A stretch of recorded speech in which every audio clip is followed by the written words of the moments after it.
Hi everyone, I'm Sarah and I am here for this week's Movement Monday.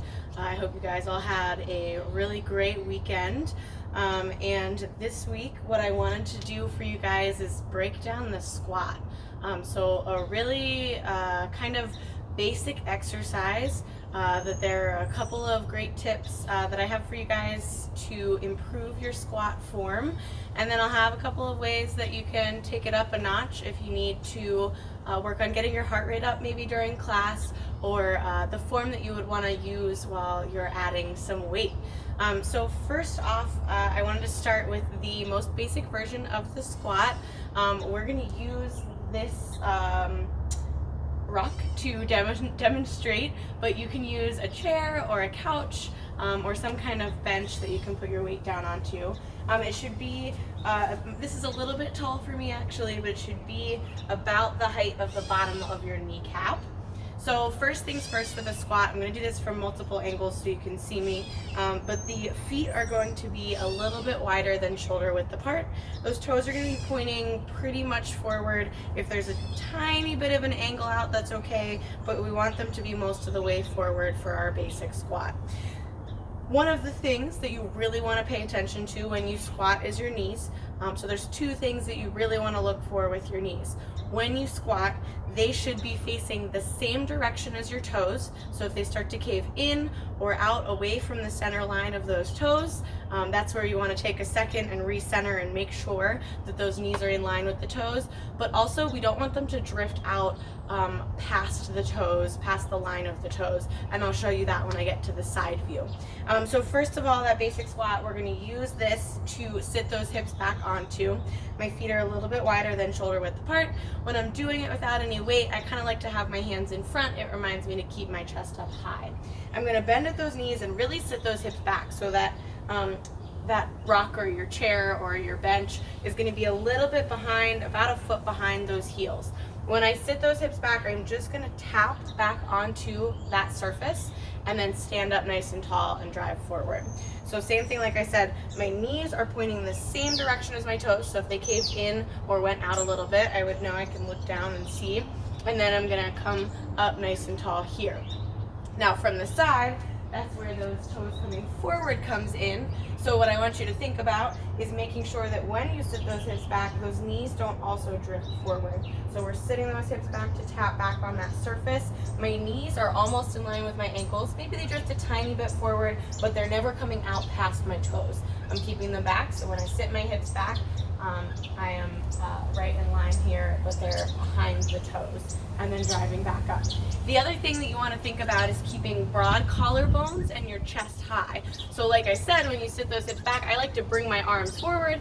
It reminds me to keep my chest up so that I'm not caving too far forward and really letting all of that go, all of that core work that you can start to get and that lower back work that you can start to get through this squat.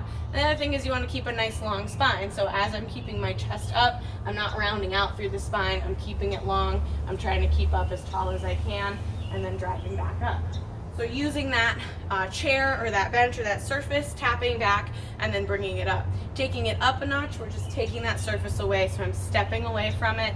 Same thing, I'm checking out those knees, I'm making sure they're in line with, but not drifting out over the toes, keeping my chest up high, and then sitting those hips back till I'm about at 90 degrees with those knees. So they're about, my thighs are about even with the floor, and then driving back up. Now a couple of options to take this up today. First one we have is going to be adding some weight. So I have a backpack. You can use a dumbbell, a kettlebell, any kind of weight that will work for you, and we're going to go with a goblet squat today. So traditionally a goblet squat with a kettlebell or a dumbbell, you would hold it right at the chest, and again it's going to keep you more upright than something where you're holding maybe a barbell behind the head or something like that. Same thing with that backpack, I'm going to hold it right in front of my chest. So I'm going to take both straps, we're holding it right here nice and close. Now this is a lower body exercise, so when I have that, we're not pressing those arms out and holding them out long. So I'm not using my shoulders for this, this is just adding weight for the legs. So same thing, I'm holding it right here, I'm sitting those hips back, and then I'm bringing it back up. So same thing with that weight in front, that's helping me keep my chest up because I would feel it immediately if I caved forward like that. Second option to take it up a notch, we have a tap squat. So it's a step down from a jump squat. It's a little bit better for getting that heart rate up. I would always do this without weight. We're trying to be safe for the knees. So for our tap squat, like I said, step down from the jump squat, but we're adding a little bit of that power. We're adding a little bit of that cardio. I'm starting it just the same way that I would. My arms come up forward. I'm sitting my hips back into my squat. Now I'm gonna power upwards and bring my feet towards the center. So I power up, tap in the center, my arms came back, and then I'm coming back down. So this one, if you're doing it for 30 seconds, that heart rate's gonna get up. You're coming up and back down, making sure that you're nice and controlled on the way down so that those knees stay right in line and we're still sitting those hips back and getting that awesome work. From there, taking it up a notch, we have that full jump squat. So this one, instead of bringing those legs in the center, I'm gonna power all the way up. I'm gonna drive my arms down as I find that power. So I'm still sitting my hips back.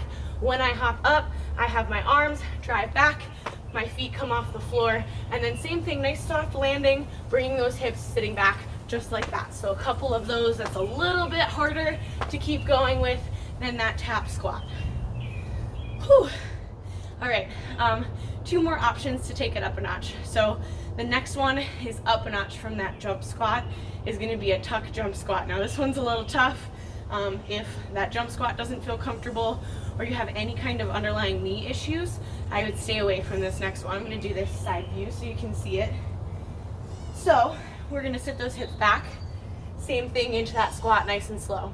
The first part of this starts like that jump squat. I'm gonna drive up, but then when I get to the top, rather than just straight legs coming off the ground, I'm gonna also drive my knees up and find a tuck jump.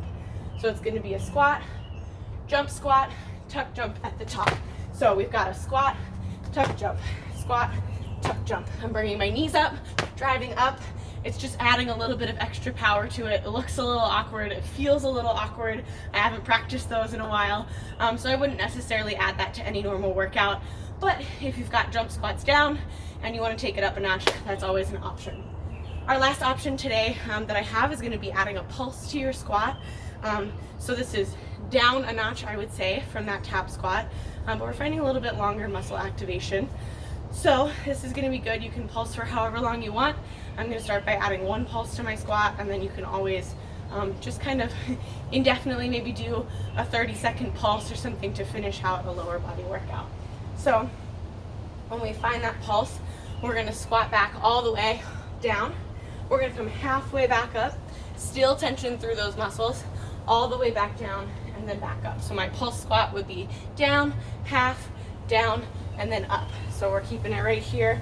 We're checking out those knees, making sure that they're staying nice and safe here. The chest still is high, so I'm moving my arms with my range of motion just so that I have that extra little bit of reminder of where I need to go. Now, like I said, you can finish out a workout or a leg day or an exercise with your squats by just holding this pulse squat. Those muscles stay under tension for a really long time. This one starts to burn almost immediately. It's a great way to end off a workout.